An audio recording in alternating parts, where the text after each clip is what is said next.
En décembre 2012 était censé arriver la fin du monde prévue par les Mayas.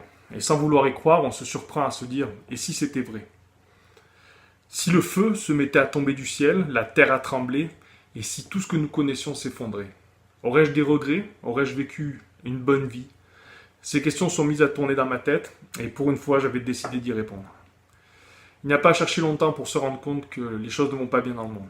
Mais ce que je voulais comprendre, c'était le pourquoi. Au cours de mes investigations, j'ai compris que l'enjeu central de ce monde est spirituel. Et pour cela, la première chose que j'ai voulu faire, c'était de toucher mon âme. Je me suis donc tourné vers des méthodes comme l'hypnose et des traitements pour purifier mon corps et ainsi réactiver l'énergie divine qui était censée circuler en moi. Vous mélangez ça avec les philosophies orientales et vous comprendrez que je nageais en plein dans ce que l'on appelle le nouvel âge. Dans ces enseignements, on vous dit que Jésus est une imitation d'un dieu païen nommé Mithra, que la Bible est falsifiée, que Jésus n'est pas mort sur la croix. Bref, on vous tient loin du christianisme. Tout ce que l'on vous apprend, c'est que vous êtes vous-même un dieu qui a juste besoin de se découvrir et de se reconnaître comme tel. C'était en fait un miroir de ma nature pécheresse et orgueilleuse. Tout ce que je voulais, c'était me forger une religion à ma mesure, qui me confortait dans mes mauvaises habitudes. Je pensais avoir le pouvoir de me changer, et même de changer les autres. J'avais enfin une justification pour continuer à me droguer, car cela me mettait en relation avec ma conscience plus élevée. Il n'y avait plus réellement de bien ni de mal, car nous étions nos propres dieux.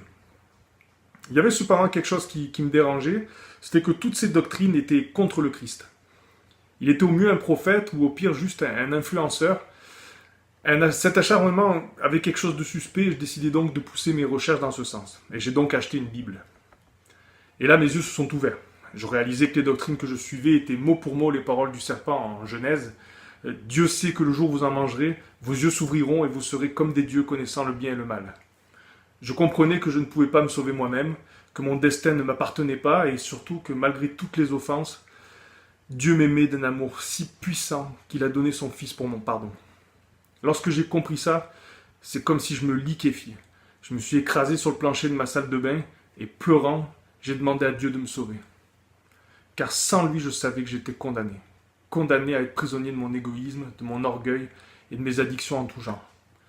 Et pire que ça, j'étais prêt à livrer mon âme à des doctrines de démons.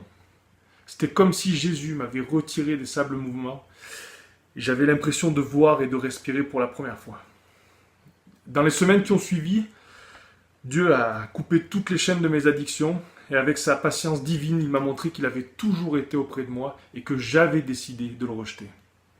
Il m'a donné une soif de le connaître qui m'a fait dévorer des milliers de pages et il m'a orienté vers une connaissance qui apporte une réelle satisfaction de ma quête de sens.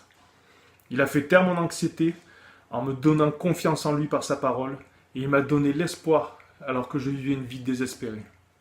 Il m'a béni en faisant de moi un époux et un père et aujourd'hui je suis heureux de pouvoir faire partie de son Église. Par sa grâce, je ne vois plus les événements de la vie de la même manière et je prie pour que tous reconnaissent notre Seigneur Jésus-Christ comme Sauveur.